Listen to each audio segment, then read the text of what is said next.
अस्सलाम वालेकुम students, welcome to my YouTube channel easy solutions of mathematics. आज की हमारी वीडियो है हीट इक्वेशन पे। हम लोग नया चैप्टर स्टार्ट करेंगे। ये चैप्टर आपको के.एल. मीर जो है वो ऑरेंज बुक, जिससे हमने दूसरे चैप्टर मैंने चैप्टर 9 भी कवर करवाया, उससे वेरिएशनल मेथड्स का फोरियर वाला भी हमने स्टार्ट किया हुआ है। उससे हमने और भी चैप्टर जो कवर किए हैं उनमें एक चैप्टर ये भी है। उसके अलावा ये आपको Z.R. भट्टी की बुक में भी होगा ये हीट इक्वेशन वाला, और ये बहुत इंपॉर्टेंट है। हम लोग ये PDEs यानी हमारा अक्सर सब्जेक्ट पढ़ाया जाता है पार्शियल डिफरेंशियल इक्वेशन, उसके अंदर हम लोग ये जो है ना हीट इक्वेशन इसको पढ़ते हैं। मेन PDs को छोड़ के हम लोग का टॉपिक असल यहाँ से स्टार्ट हो रहा है वन डायमेंशनल हीट इक्वेशन। जो हमें करनी है वन डायमेंशनल हीट इक्वेशन का प्रूफ करवाऊँगी मैं आपको इस वीडियो में कि हम इसका प्रूफ किस तरह से करते हैं। तो सबसे पहले हम चले हम इसकी डेरिवेशन करते हैं स्टार्ट।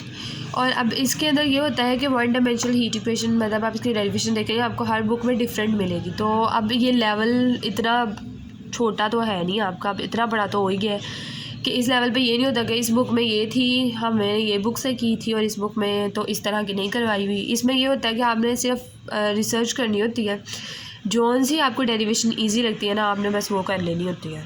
इसमें कोई इतनी बड़ी बात नहीं है कि जो आप बुक पढ़ रहे हैं उसमें से अगर डेरिवेशन नहीं है तो बुक में मोस्टली डेरिवेशंस या क्वेश्चन जो होते हैं वो डिटेल में दिए ही नहीं होते, वो तो खुद करने पड़ते हैं, खुद रिसर्च करनी पड़ती है। तो अगर आपको कोई करवा रहा है सिंपल तरीके से तो आप आराम से वो कर लें, क्योंकि एंड पे जर्नलाइज्ड फॉर्म तो वही आनी होती है।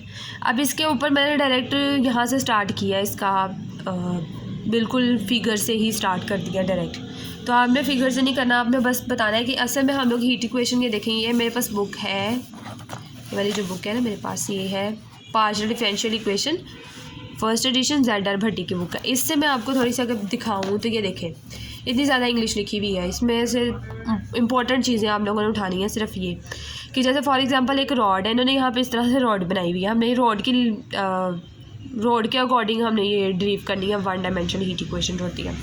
अब इसके अंदर ये उन्होंने रॉड इस तरह से बना दी है, मैंने इस तरह से बना दिया, फ़र्क कोई नहीं पड़ता।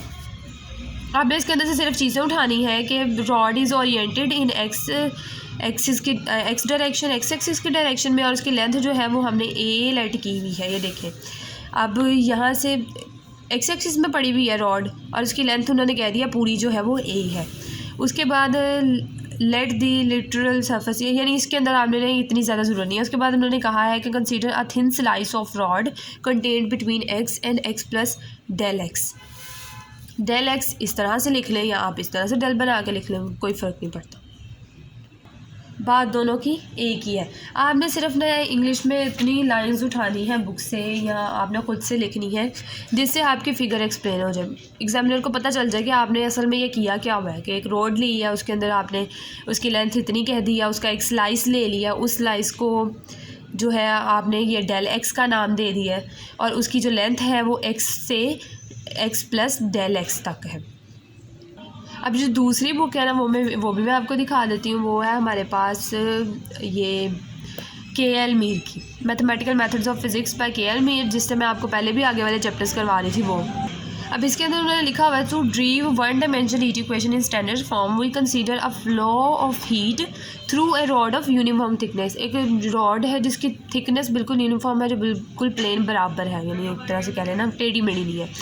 उसके बाद उन्होंने कहा है thickness a is very small because of area of cross sectional square. उसके बाद उन्होंने कहा we choose x axis along the length और with origin at one end point of the rod and the temperature जो है वो you है। You हमारे पास हमेशा जो है ना वो हीट इक्वेशन के अंदर वो टेम्परेचर होगा, ये हीट होगी हमारी, असल में हमने यू निकालना होता है। At a point distance x from, जो हीट इक्वेशन कहते हैं ना वो हमेशा जब भी आंसर आएगा ना वो यू की फॉर्म में आएगा, u is equal to something, origin at time t with will then be u of x t, ये बता दिया। उसके बाद to derive the heat equation we apply the law of conservation of heat energy to an element of the rod. मैं ये वाली suggest करूँगी, यहाँ से आप थोड़ा सा लिख लेंगे स्टार्ट के अंदर, एक्स और x plus del x at the quantity of heat enters r region plus with what is generated inside is equal to the quantity of heat which leaves plus the quantity of heat stores. अच्छा, अब ये सारे बिल्कुल आसान है, अगर आपको अच्छे से आप फिगर समझ लेंगे, अच्छे से अगर आपने मुझसे डेरिवेशन समझ ली ना, तो ये इंग्लिश सारी आप खुद से लिख सकते हैं। वो कैसे मैं दिखाती हूँ।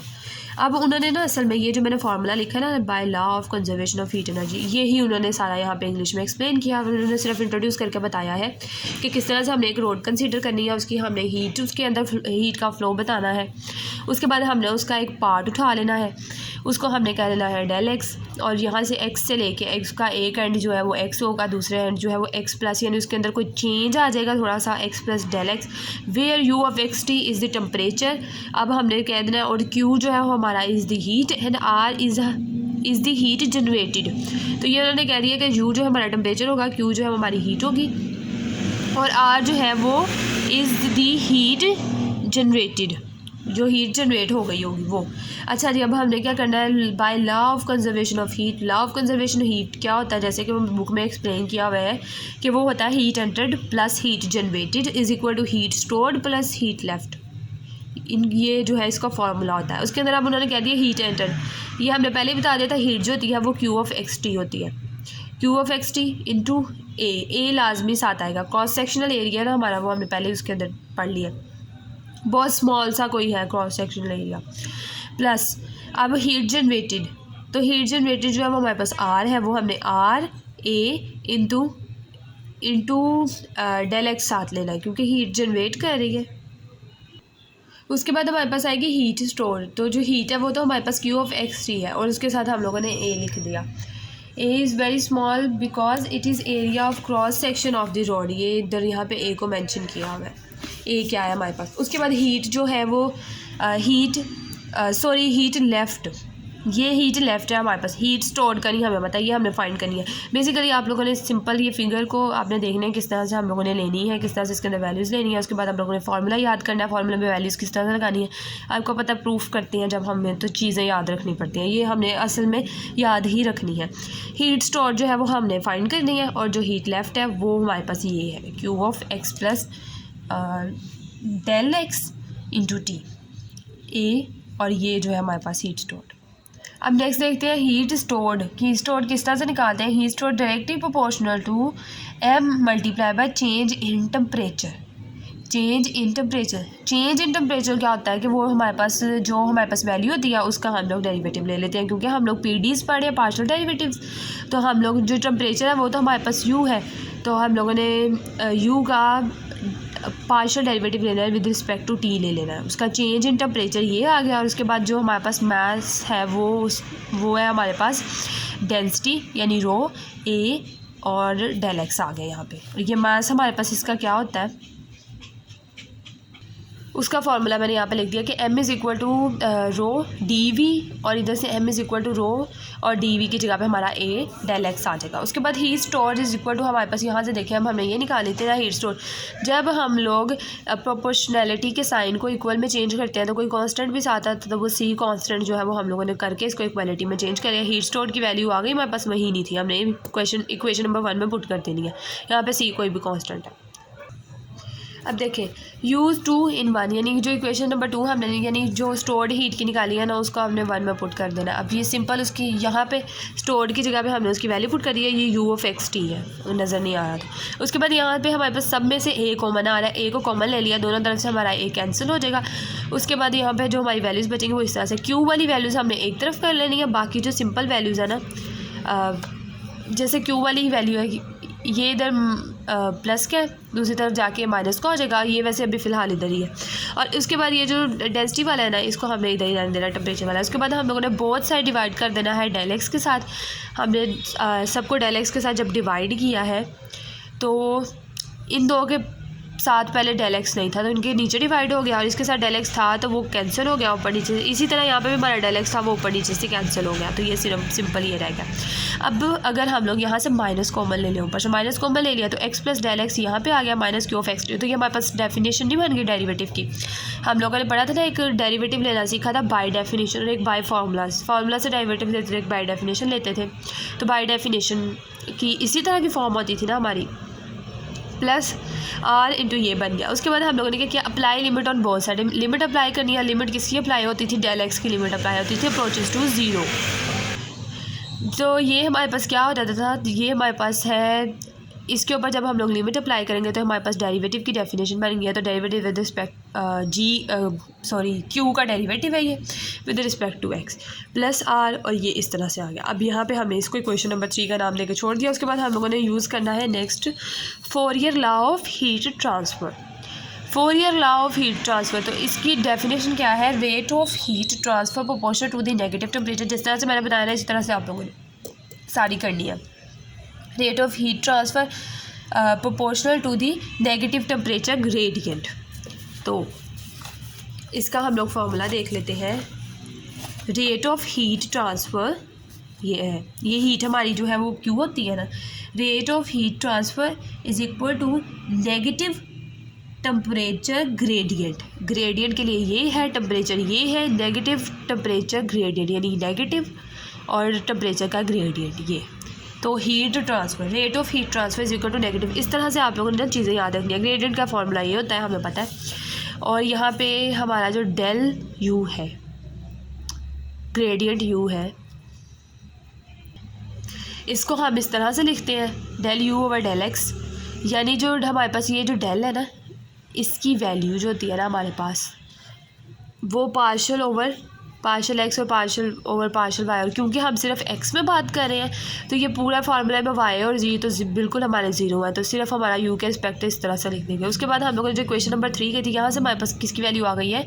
क्यू की वैल्यू आ गई है। तो हम लोगों ने इक्वेशन 3 जो हमने बनाई थी ना ये वाली, इसमें हमने क्यू की जगह पर उसकी वैल्यू पुट कर देनी है। तो अब हम इसको क्यू की जगह पर उसकी वैल्यू पुट करेंगे तो minus del over del x. तो यहाँ पर क्यू था ना, इसके साथ partial q over partial x था, तो उस क्यू की जगह पे इसकी पूरी वैल्यू आ गई प्लस आर, और ये वैसे ही रहा हमारे पास। उसमें से हम लोगों ने करना माइनस माइनस प्लस हो जाएगा, सिंपल इसी तरह रहेगा। उसके बाद हम लोग जब इसके ऊपर अप्लाई करेंगे कांस्टेंट बाहर आ जाएगा, अंदर जब इस पर डेरिवेटिव अप्लाई होगा तो ये del square u over del x square plus r और सी रो, और ये वैसे ही रहेगा। उसके बाद हमारे पास आर ज़ीरो है, हमें स्टैंडर्ड फॉर्म चाहिए हीट इक्वेशन की, तो हम खुद से आर को जो है वो ज़ीरो कह देंगे। R is equal to zero first standard form, हम आर को खुद से ज़ीरो कर देंगे तो हमारे पास ये बन जाएगी इक्वेशन।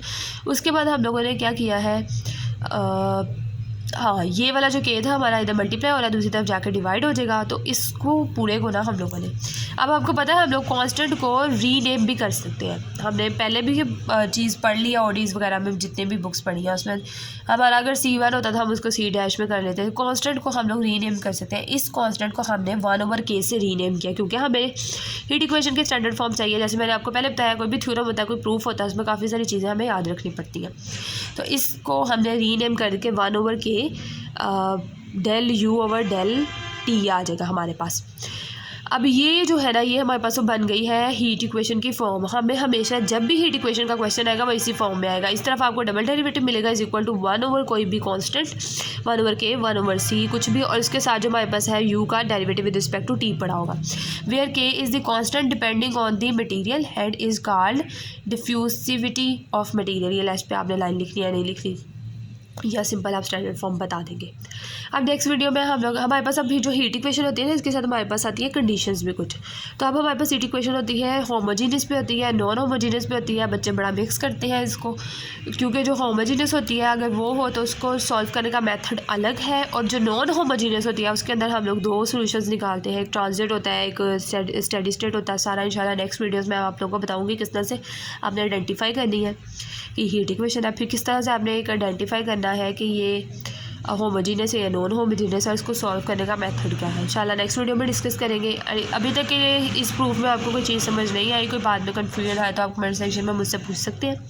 मेरी वीडियो पसंद आई है तो प्लीज़ वीडियो को लाइक करें, चैनल को सब्सक्राइब करें, अपने फ्रेंड्स के साथ ज़्यादा से ज़्यादा मेरी वीडियो को शेयर करें। Thank you so much.